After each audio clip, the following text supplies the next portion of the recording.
สบายดีพ่อแม่พี่น้องสบายดีทุกท่านผู้ที่เคารพนับถือและฮักแพงยินดีต้อนรับสองเบาเส้นเมืองสลาดน้อยคือเก่าพี่น้องเอ้ยทักทายสบายดียามตอนเช้าพี่น้องเบิดกันสุขคนเนาะทักทายคือเก่าเส้นเคยพี่น้องเอ้ยเนาะมื้อนี้ก็อัปเดตรถคือเก่าพี่น้องเอ้ยของเบาเส้นเมืองสลาดน้อยหากลับมาเวียบมื้อนี้พี่น้องเอ้ยเนาะหลังจากปีใหม่แล้วพี่น้องเอ้ยมื้อนี้ก็เป็นมื้อวันที่5ของเดือนเดือนหนึ่งพี่น้องเอ้ยเดือนหนึ่ง2026ส่งท้ายปีเก่าต้อนรับปีใหม่พี่น้องเอ้ยทักทายสบายดีเนาะปีใหม่ปีเก่าเบิดแล้วพี่น้องเอ้ยปีใหม่ก็ยับเข้ามาเนาะมื้อนี้ก็อัปเดตรถคือเก่าซิ่งเตยพี่น้องเอ้ย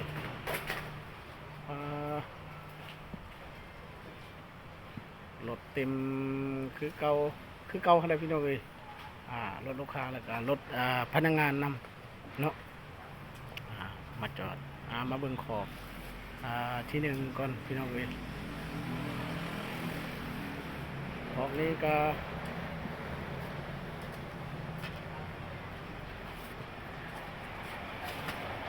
หลายเติบพี่น้องเอ้ยเต็มคือเก่าเนาะอันนี้เป็นขอบหนึ่ง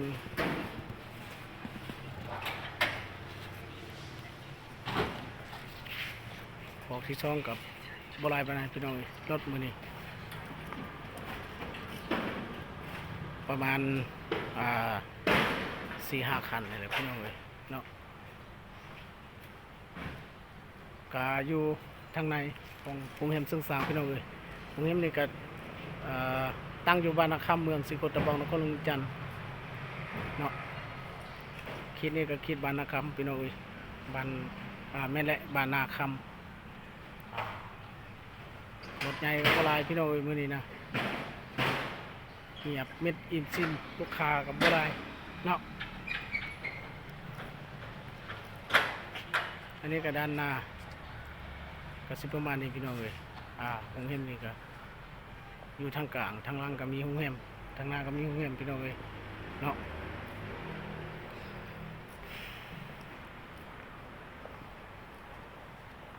จักหนาวจักแดดเนาะ ปวดเยี่ยวตลอดได้ยามนี้นะสิประมาณนี้พี่น้องเอ้ยอัปเดตภาพบรรยากาศยามเช้าของวันที่5พี่น้องเอ้ยมื้อนี้เป็นมื้อวันจันทร์เนาะวันจันทร์วันที่5เดือน1 2026พี่น้องเอ้ยเนาะโอ้ย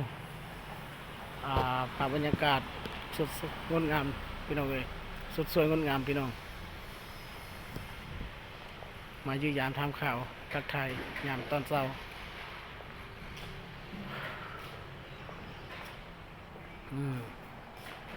วางรถใหญ่พี่น้องเลย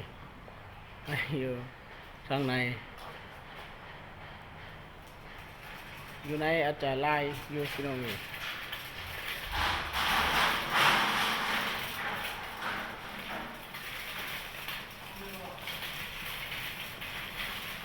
จะเป็นอยู่รอไว้นี่พี่น้องเลยจับรถใหญ่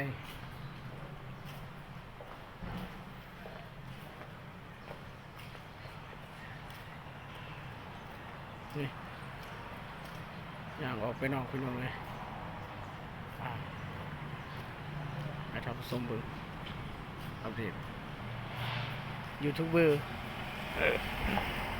ร์มาแล้วขับรถของเฮียนพี่น้องเลยมีรถไฟฟ้ามีรถหลายที่สุดเป็นเว็บลอยพี่น้องเลยเว็บมาเลเว็บไทยก็มีฟีดโนก็มีเนาะพี่น้องเลยไปเบิ่งบนที่พักของพนักงานยามพี่น้องเลยตอนนี้บ่มีคนแหละ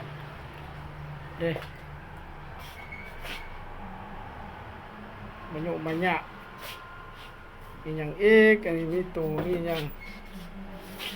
มีกระเป๋าอีกพี่น้องเลย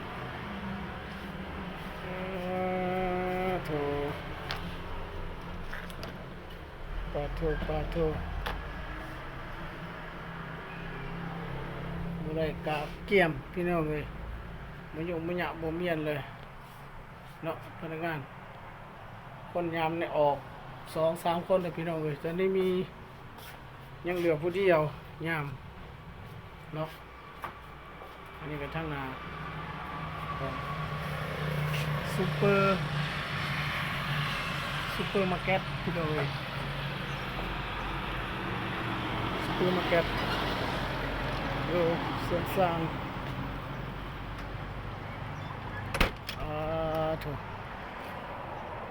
ทักทายยามตอนเช้าพี่น้องเอ้ยถ้าว่าท่านใดเห็นคลิปนี้ก็อย่าลืมฝากกดไลค์กดแชร์กดติดตามเนาะกดกระดิ่งเพื่อแจ้งเตือนเบิ่งคลิปต่อไปพี่น้องเอ้ยสำหรับคลิปนี้บ่าวเส้นเมืองกะบ่ว่าระยะห่างพี่น้องเอ้ยสิลาทุกท่านไปแล้วเนาะขอให้ทุกท่านปีใหม่มาฮอดแล้วขอให้ทุกท่านและกับพ่อแม่พี่น้องผู้ที่รับเบิ่งรับชม